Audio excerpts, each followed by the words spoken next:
Web series story expert presents never talk to strangers. जब एक इंसान के अंदर मल्टीपल पर्सनैलिटीज़ घर कर जाती हैं तब क्या क्या होता है, ये हम देखेंगे इस कहानी में। ये फिल्म 1995 की इरोटिक थ्रिलर है। पीटर हॉल ने इसे डायरेक्ट किया था। एंटोनियो बैंडेरस, रेबेका मोरिनी ने इसमें एक्टिंग की थी। कहानी शुरू करने से पहले आपसे गुजारिश है कि चैनल को सब्सक्राइब कर लीजिए और बेल का आइकन दबा दीजिए। अगर ये वीडियो पसंद आए तो लाइक का बटन दबाना ना भूलें। इस कहानी की शुरुआत होती है डॉक्टर सारा टेलर से। वो एक क्रिमिनल साइकोलॉजिस्ट है, सबसे अलग थलग रहती है, अपने काम को पूरी तल्लीनता से करती है। आज उसके सामने एक क्लाइंट आया है, उस पर बलात्कार का आरोप है। कोर्ट में उस पर केस चल रहा है, जबकि इस क्लाइंट का कहना है कि उसे नॉट गिल्टी करार दिया जाना चाहिए रीज़न ऑफ इंसैनिटी के बेसिस पर। कोर्ट के आदेश पर उसे सारा के सेशन में भेजा गया है। सारा ने पूछा, क्या तुम्हें इंसोम्निया की शिकायत है? पर इस क्लाइंट को कुछ भी याद नहीं। सारा उसे सवाल करके ये पता लगाने की कोशिश कर रही है कि वो कोर्ट में ट्रायल के लिए कॉम्पिटेंट है भी या नहीं। इस शख्स को कुछ आवाज़ें सुनाई देती हैं। सारा ने जानना चाहा कि ये आवाज़ें उसे इनसाइड बॉडी सुनाई देती है या फिर आउटर वर्ल्ड से। उस शख्स ने जवाब दिया कि वो इन्हें बाहर से सुनता है। कई बार तो वो टीवी से आवाज़ें सुनता है जो उसे ये सब करने को कहती हैं। इस शख्स का नाम मैक्स है। सारा जैसे ही कोई भी सवाल करती है, मैक्स उल्टा उससे ही सवाल कर बैठता है। परेशान होकर इतने में सारा ने ये सेशन ख़त्म करना चाहा, पर मैक्स इस सेशन को कंटिन्यू करना चाहता है। उसने कहा, कोर्ट मुझे मॉन्स्टर करार देने पर आमादा है। वो मुझे इलेक्ट्रिक चेयर में बांधना चाहते हैं। पर सारा ने उसकी बातों को तवज्जो नहीं दी। वो यहाँ से उठकर चली गई। आज शाम को एक आर्ट गैलरी में पहुंची है। इन पिक्चर्स को देखकर सारा ने साथ वाले शख्स से कहा, पर मैं ऐसे शख्स के साथ दिन गुजार कर आई हूँ। वो शख्स इन सब कामों को रियल में करता है। इन सब के बाद वो क्लिफ के साथ अपने अपार्टमेंट पहुंची। वो सारा से रिश्ते बनाना चाहता है। उसने कहा, अब तो काफ़ी वक्त बीत चुका है। जिसने तुम्हें डम किया तुम उसे भूल जाओ। पर सारा ने कहा, इस बात को 11 महीने ही हुए हैं और बेनी ने मुझे डम नहीं किया। मैं अभी किसी रोमांटिक रिलेशनशिप के लिए तैयार नहीं हूँ। क्लिफ ने कहा, मैं तुमसे सिर्फ जिस्मानी संबंध बनाना चाहता हूँ। रोमांटिक रिलेशनशिप में मुझे कोई भी इंटरेस्ट नहीं। ये बात सुनकर सारा ने गुड नाइट बोलते हुए दरवाज़ा बंद कर दिया। अगले दिन जब वो अपने ऑफिस पहुंची, यहाँ मैक्स का वकील उससे मैक्स की पैरवी करने आया है। उसने कहा, तुमने मेरे मुवक्किल को अपराधी करार देने का मन बना लिया है। उसे साइकेट्रिक बीमारी है। वो स्किज़ोफ्रेनिया और मल्टीपल पर्सनैलिटी डिसऑर्डर से जूझ रहा है। सारा ने कहा, तुम स्किज़ोफ्रेनिया और मल्टीपल पर्सनैलिटी डिसऑर्डर में कन्फ्यूज़ मत हो। उसकी कोई साइकेट्रिक हिस्ट्री नहीं है। वो दोनों नहीं हो सकता। मैक्स का लॉयर सारा पर इल्ज़ाम लगा रहा है, तुमने मैक्स को अपराधी करार देने का मन बना लिया है। शायद तुम्हें बलात्कार से पर्सनल इशू है। सारा ने इन सब से इनकार किया। शाम को जब वो एक स्टोर में पहुंची तब यहाँ एक अनजान शख्स उससे दोस्ती बढ़ाने की कोशिश करने लगा। इसका नाम टोनी है। वो सारा को प्रोडक्ट सजेस्ट कर रहा है, पर सारा सबसे अलग थलग रहती है। वो अनजानों से बहुत कम बात करती है। ये बात उसने टोनी को ही बताई। टोनी ने कहा, अगर तुम अजनबियों से बात नहीं करोगी तो फ्रेंड्स कभी नहीं बना पाओगी। सारा के मना करने के बाद भी टोनी उसे कन्विंस करने में लगा रहा। जब वो टैक्सी में बैठी तब टोनी अपनी बाइक ले आया। इस पर सारा ने उसे मुस्कान भरी नज़रों से देखा। कार्ड पर अपना नंबर लिखा और टोनी को दे दिया। जब अपने घर पहुंची तब यहाँ बाहर एक बूढ़ा शख्स आया। ये सारा का पिता है। अपने पिता को देखते ही सारा डर गई। उसके हाथ से सारे सामान गिर गए। घर के अंदर उसके पिता ने कहा, मैं बस आज रात के लिए रुका हूँ, कल मुझे अपने क्लाइंट से मिलने जाना है। सारा के डैड ने उसके बचपन की तस्वीर उठाकर कहा, तुम बचपन में कितनी हसीन थी। इसके बाद वो सारा के नज़दीक जाने लगा। वो बात करते करते रुक जाता है। उसके चेस्ट में पेन होता है। थोड़ी देर में उसका पिता हेनरी यहाँ से चला गया। सारा ने उसे क्रिसमस पर इनवाइट किया है। इतने में क्लिप उसके घर पहुँचा वोडका की बोतल लेने। यहाँ क्लिप के सामने सारा ने टोनी से फ़ोन पर बात की और अपनी डेट फिक्स की। सारा के घर किसी ने डेड फ्लावर्स भेजे हैं। ये देखकर उसे अचंभा हुआ है। टोनी के एड्रेस पर पहुंचकर सारा ने टोनी के साथ ड्रिंक ली। या उसने बताया, जब मैं 5 साल की थी तब मेरी माँ का मर्डर हो गया था। मेरी आंटी ने मुझे पाला। मेरे डैड हेनरी ट्रैवलिंग सेल्समैन थे। यहाँ दोनों ने लव मेकिंग भी की। अगली सुबह मैक्स फिर से सेशन लेने पहुंचा है। मैक्स ने सारा पर जजमेंटल होने का आरोप लगाया। मैक्स सारा पर एग्रेसिव भी हुआ। इसके बाद सारा ने इस सेशन को ख़त्म कर दिया। सारा जब टोनी के साथ एक मेले में घूमने गई तब यहाँ टोनी ने बताया कि पहले वो पुलिस में था, पर उसे पुलिस की नौकरी में टाइमिंग पसंद नहीं आती थी, इसलिए उसने पुलिस की नौकरी छोड़ दी। यहाँ टोनी ने सारा को गन चलानी भी सिखाई। घर आकर सारा ने पूछा, तुमने मेरे यहाँ डेड फ्लावर्स क्यों भेजे थे? टोनी ने कहा, मैंने तुम्हें कोई फूल नहीं भेजा। सारा को अब टोनी पर भरोसा नहीं हो रहा। उसने अपने स्वभाव के मुताबिक टोनी से कहा, हमें स्लो चलना चाहिए। टोनी भी उस पर गुस्सा हुआ। उसने कहा, मैं तुम्हें समझ नहीं पाता, एकदम से तुम्हारा बिहेवियर बदल जाता है। वो सारा पर हिंसक भी हुआ। इसके बाद सारा यहाँ से चली गई। टैक्सी में बैठने के बाद उसका मन बदल गया। वो वापस आई है। उसने टोनी को ज़ोर का चांटा मारा। इसके बाद दोनों ने यहाँ जिस्मानी संबंध बनाया। इनका तरीका बड़ा हिंसक था। अगली सुबह जब वो ऑफिस पहुंची है तब उसने देखा है कि कोई लेटर आया है। इसमें लिखा है सेक्शन डी, पेज नंबर 6। उसने अपने असिस्टेंट से पूछा इस बारे में कि ये कहाँ से आया है, पर उसे कोई जानकारी नहीं मिल पाई। घर पहुंचकर उसने टीवी पर न्यूज़ में देखा कि मैक्स का केस अभी भी चल रहा है। डिफेंस उसे नॉट गिल्टी करार देने के काफ़ी करीब है। ये देखकर सारा ने अपना हाथ अपने माथे पर रखा। उसे यकीन है कि मैक्स अपराधी है।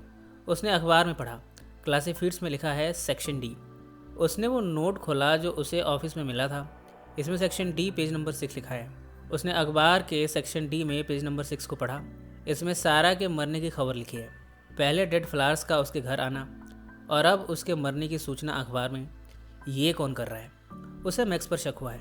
वो मैक्स के लॉयर से मिली। मैक्स के लॉयर ने कहा वो जेल में है, ये सब नहीं कर सकता।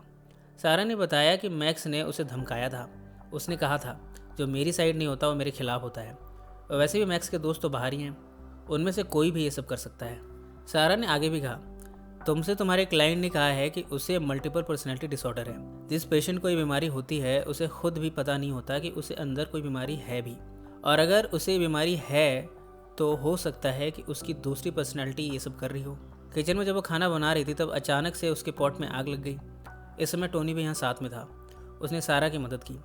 जब दोनों एक दूसरे को किस कर रहे थे तब क्लिफ ने इन दोनों को देखा। इतने में सारा को उसके डैड हेनरी का फ़ोन आया है। वो क्रिसमस को सारा के साथ सेलिब्रेट करना चाहता है। सारा ने इनकार करते हुए फ़ोन काट दिया, जबकि टोनी चाहता है कि हेनरी भी क्रिसमस पर साथ हो। टोनी को यहाँ एक तस्वीर दिखी। सारा ने बताया कि उसका पुराना बॉयफ्रेंड बेनी है। अगले दिन मैक्स सेशन में सारा ने कुछ मरी हुई औरतों की तस्वीरें मैक्स के सामने रखी। उसने पूछा तुम उस शख्स के बारे में कैसा महसूस करते हो जिसने इन औरतों को मारा होगा? मैक्स ने कहा ये किसी पागल इंसान का काम होगा। सारा इस जवाब से संतुष्ट नहीं है। वो जानती है कि मैक्स कुछ छुपा रहा है। जब वो घर पहुंची तब उसे एक पार्सल मिला है। इसमें उसकी मरी हुई कैट है और साथ में लिखा है हुज नेक्स्ट। ये सब देखकर सारा ने विलाप किया।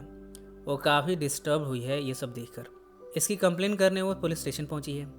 यहाँ एक ऑफिसर ने उसे कहा तुम्हें कोई पर्सनल डिटेक्टिव हायर करना चाहिए। कोई तुम्हारे आसपास का ही शख्स है।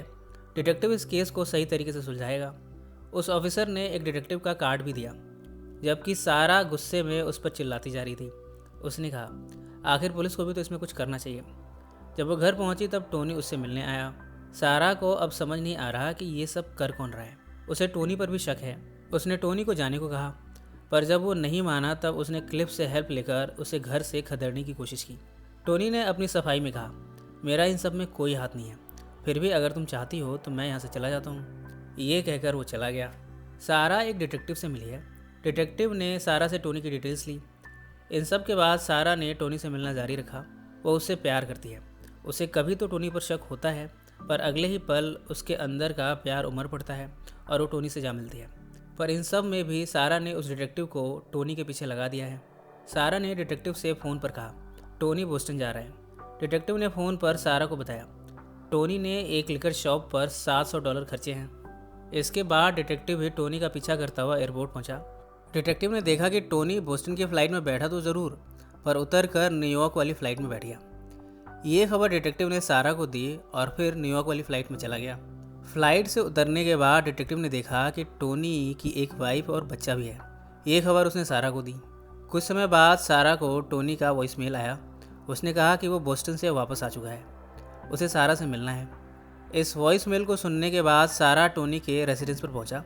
यहाँ उसने इस जगह को खंगालना शुरू किया। उसे यहाँ एक सूटकेस मिला है। इसमें न्यूज़पेपर्स की कटिंग है, सारा की कुछ तस्वीरें हैं, साथ ही सारा का बर्थ सर्टिफिकेट भी है। यहाँ तक कि उसके हाई स्कूल के मार्कशीट्स की कॉपी भी है। एक न्यूज़पेपर की कटिंग भी है जिसमें सारा के माँ के मरने और सारा को हॉस्पिटल ले जाने की खबर भी है। ये सब देखकर सारा के चेहरे के भाव बदल गए। उसे अपना पास याद आने लगा। इतने में उसे टोनी के आने की आहट सुनाई दी। उसने दरवाज़ा खोला। टोनी अपनी बाइक लिए घर में घुसा। सारा यहाँ से बिना कुछ कहे ही चली गई। जब वो घर पहुँची तब उसने देखा कि दीवार पर उसे मारने की धमकी लिखी है। जब वो वॉशरूम में नहाने जाती है तब अचानक से लाइट चली गई। अगले दिन टोनी उसके घर आया। सारा अब पुलिस को फ़ोन करने वाली थी। टोनी ने भी कहा, अगर तुम चाहो तो पुलिस को बुला सकती हो। यहाँ हमें पता चलता है कि टोनी जिससे मिला था वो उसकी कज़न है। वो बेनी की भी सिस्टर है। टोनी ने यह भी बताया कि उसे यहाँ भेजा गया है ताकि वो सारा पर इन्वेस्टिगेशन करे। सारा को ये बात बड़ी अटपटी लगी है। उसे टोनी पर गुस्सा भी आया। टोनी ने कहा, मुझे बेनी के गायब होने के सिलसिले में तुम्हारी इन्वेस्टिगेशन करनी पड़ी। सारा ने कहा, तो इतने दिनों से वो सब कुछ जो हुआ सब एक इन्वेस्टिगेशन था। टोनी ने कहा, मैं भी तुमसे प्यार करता हूँ, पर मुझे तुम्हें तुम्हारा सच बताना है। मैंने तुम्हारे घर और हॉलवे में कैमरा लगा रखा है। यहाँ टोनी उन रिकॉर्डिंग को दिखाता है। यहाँ हमें पता चलता है कि सारा ने खुद ही खुद को स्टॉक किया है। जो कुछ भी हुआ है उसके ऑफिस में लेटर आना, सेक्शन डी नोट के साथ, उसकी कैट का मरना, मरे हुए फ्लावर्स का आना, ये सब सारा ने ही किया है। उसे मल्टीपल पर्सनैलिटी डिसऑर्डर है। जब वो अपने अंदर छिपी दूसरी शख्सियत बनती है तब इन सारे कामों को अंजाम देती है। इतने में हेनरी का यहाँ आना हुआ। उसे देखते ही सारा डर गई। वो ज़मीन पर गिर गई। उसके पिता ने उसे एंजल कहकर पुकारा। सारा को बचपन का वो सीन याद आया जब हेनरी सारा के करीब जाने की कोशिश कर रहा था, जबकि उसकी माँ एलिसन हेनरी को रोक रही थी। इसमें हेनरी ने एलिसन को धकेल कर सीढ़ियों पर गिरा दिया। सारा की माँ की जान वहीं निकल गई। इसके बाद हमें दिखाया जाता है कि हेनरी ने सारा उस छोटी बच्ची को मैनिपुलेट किया। उसने उसके हाथों से एलिसन पर गन चलवाई। ये सब याद करके सारा बेहोश हो गई। जब उसे होश आया तब यहाँ टोनी के साथ साथ हेनरी भी था। हेनरी ने सारा को समझाने की कोशिश की कि जो हुआ सब एक्सीडेंट था, पर तभी सारा ने बेड के नीचे छिपाई गन को उठा लिया। उसने कहा, वो कोई एक्सीडेंट नहीं था, आपने गन मेरे हाथ में रखी थी। ये सब सुनकर टोनी को हैरानी हुई है। यहाँ हमें पता चलता है कि सारा के साथ हेनरी हर रात बलात्कार करता था। वो सहमी सब कुछ सहती थी। इससे उसके अंदर एक दूसरी पर्सनैलिटी घर कर गई। सारा ने कहा, मुझे अब सब कुछ याद आ चुका है। आपके जूतों की आवाज़ मुझे अभी भी परेशान करती है। जब आप मेरे बेडरूम की तरफ आते थे तब इन आवाज़ों से मैं डर जाती थी। टोनी ने सारा को समझाना चाहा। उसने अपनी गन नीचे रख दी इस उम्मीद में कि सारा भी अपनी गन रखेगी, पर उसने टोनी को शूट कर दिया। मरते हुए टोनी के पास जाकर उसने कहा, तुम जानना चाहते हो कि बेनी के साथ क्या हुआ था? वो तुम्हारी तरह तुम मर्दों में से एक था, इसलिए मैंने उसे मार दिया। इसके बाद सारा ने टोनी को भी मार दिया, पर अगले ही पल सारा की रियल पर्सनैलिटी ने उसे ओवर पार किया। उसे अपने किए पर पछतावा हुआ है, पर जब फिर से उसकी छिपी हुई पर्सनैलिटी ने उस पर कब्जा जमाया तब वो और भी एग्रेसिव हुई। उसने मरे हुए टोनी पर कई वार किए। इस दौरान उसकी दोनों पर्सनैलिटीज़ उस पर हावी होती रहीं। जब वो रियल सारा बनती है तब वो रो पड़ती है, और जब उसकी छिपी हुई शख्सियत बाहर निकलती है तब वो हिंसक हो जाती है।